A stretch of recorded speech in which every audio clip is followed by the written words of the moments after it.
We're on the verge, my view is, on the verge of making this technically possible.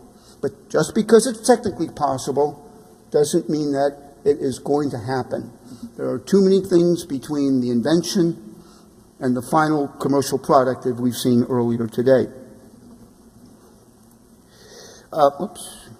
See if I can go back. There are a number of very interesting robots out there. We talk about self-assembling and so forth. We've seen the movie, The Transformers. Well, Transformers are real. They change their shape. Maybe we'll make a small robot that will allow us to put a tiny little small one in there, and then it will expand like a transformer and be a larger piece of equipment than what we would be able to use. So this is just an example of the transformer that you see in the movies. They do exist. They're not large at this point in time, but it's certainly doable. And I'm sure that a number of our students out here have been playing with these ideas. But once again, from a mobile robot to one that's able to get around. Japanese a fighting robot as well. So technology, once again, not only exists, but people are actually working on these as well. Femtosecond lasers, energy. Who knows what a femtosecond laser is? Who cares what a femtosecond laser is? I mean, I care. Why do I care? Once again, it's energy, but most important, this is a femtosecond laser is a light which normally is continuous that you pulse extremely fast. So each pulse is only 1 times 10 to the minus 15th seconds, a femtosecond, if you will. And what that pulse light can do is it can get down to a single cell, and you can make a tiny incision, and then you can reach inside of that cell and start operating on the mitochondria, the energy factory, the Golgi apparatus for protein manufacturing, or like they're doing in Dundee, Scotland, get inside of the nucleus and actually operate on individual genes and chromosomes, taking out the bad ones and putting in the good ones.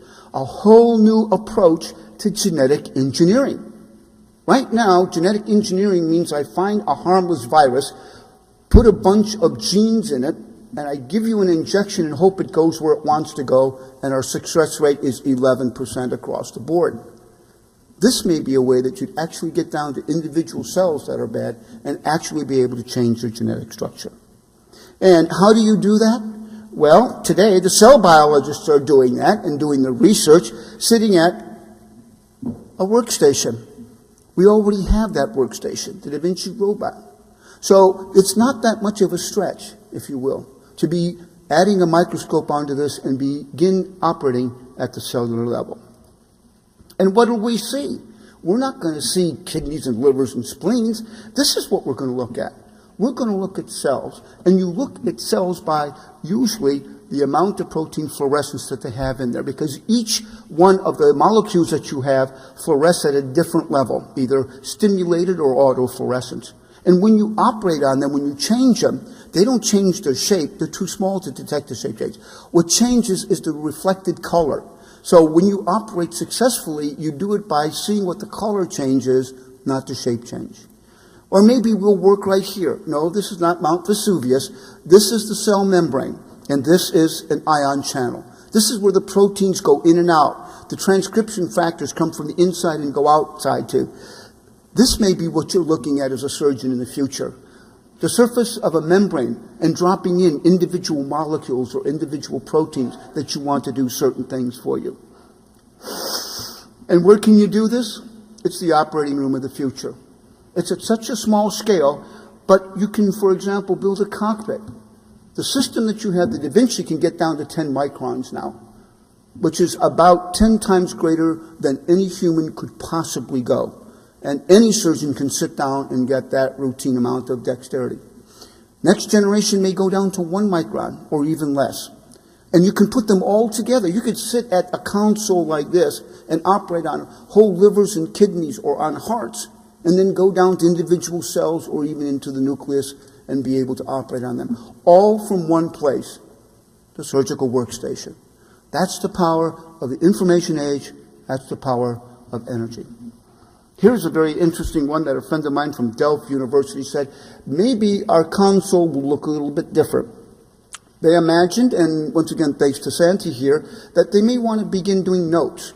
And notes is requires a lot of work to be able to be done. But perhaps instead of actually sitting in a console, you sit in a chair that's like an exoskeleton. There are many of them out there. Some of them are used to help people lift heavy patients. Others are used in the military for large weights. And you may actually sit down in this, and these systems are gravity compensated, so when you move, you hardly even notice or feel the motion of the robot behind you. It follows your every motion, and as you begin doing it, you do large gestures that you're familiar with, scaled to the appropriate size for the procedure that you're able to do. For example, if we want to do an endoluminal procedure, just the way Santi showed you about the resection inside the stomach of a tumor, you may do it this way. This is a little polyp. You reach out and grab it, if you will. You can put on a coagulator or clips or maybe a lasso and be able to do that. So it's another way, a different idea on what is going to be the human interface between you as the surgeon and the instruments that you're going to be able to use.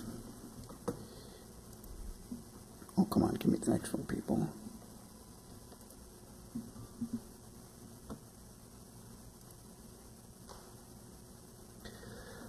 And I think that our robots are going to take a significantly different aspect to them. They're going to look a little bit more humanoid, and they're going to have an opportunity to be much more dexterous than what they are. This is one that I found out of Japan when I visited there. It's a hand, but notice how sensitive it is. It can actually pick up tiny little pieces of sushi and move them without crushing them. Now, I don't know about you. I love sushi. And I get about half or two-thirds of them without crushing them and have them fall over my plate. This robot, which looks real, has sensors in this artificial skin that they developed that's got sensors embedded to them that allows them to pick up things as delicate as sushi and move them from place to place without causing any significant damage. I thought that was very interesting, and it'd be interesting to see where they go in the future with that. But I can imagine operating, say, at the 100 micron or the 10 micron area, but I may not be able to, with my hands, control it to that way. So let's think back to the cockroach, and there was a program that developed after that called the brain-machine interface. They were really pleased with Bob Fuller's success with the cockroach, so they decided they would start doing it with animals. And here is the experiment of what's called the brain-machine interface. They have these probes that I showed you on the previous page that allows you to put them on the surface of the brain of the monkey with hundreds of tiny little needles to pick up the recording. And then they did similar to what they did with the cockroach. They taught the monkey that if he would move the red dot to touch the green dot, a robotic arm would come and feed him. They would have a reason to be able to do the incident, particularly if you starve them. And then what they would do is they would record it. And then they purposefully did exactly the same thing that the students did to the cockroach. They disconnected it from the computer and put it directly to the robotic arm. It takes the monkeys about 2 weeks to realize that they don't have to move their hand in order to get the robot to feed them. In the United States right now, we have 5 universities working with families of monkeys that are sitting in front of a computer just thinking about eating and having robotic arms come and feed them directly. They were very pleased with this, so they were able to actually get approval from the IRB on quadriplegic patients in the VA hospital in Rhode Island. This is Jeffrey, one of the first of those, completely quad.